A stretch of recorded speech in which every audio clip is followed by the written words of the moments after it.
Look who's back. That is Miranda Devine, right-hand side of the screen. Miranda, great to see you again.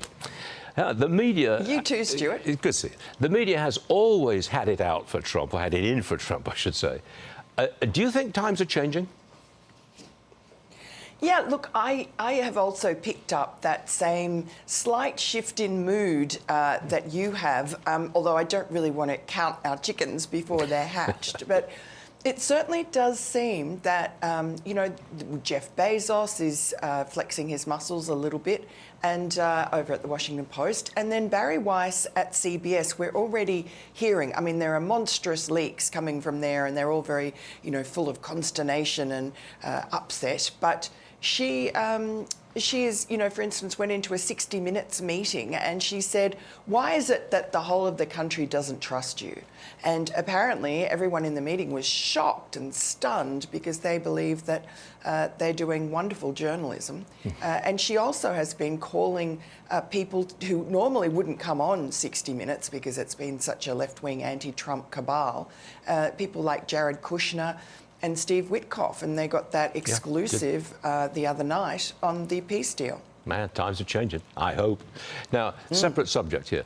We all remember when cocaine was found in an open locker in Biden's White House. The latest Fox News special, Cocaine at 1600, covers that investigation. Miranda, you're featured in the special. Tell us about it, please. Yeah, this is really a very interesting special that uncovers a whole lot of new information about a kind of tawdry and curious little episode in the Biden administration that came and went without much notice. But it was this little baggie of cocaine that was discovered just before the July 4 weekend at a time when Hunter Biden was pretty much living at the White House full time. The fire hazmat crew had to come and they had to, this was all in public, they had to check it out and they found that it was cocaine. And then there was what appeared to be a cover-up by the Secret Service over 11 days. They said, oh, well, you know, we couldn't find fingerprints and there was no DNA evidence, which didn't pass the sniff test, as Donald Trump put it.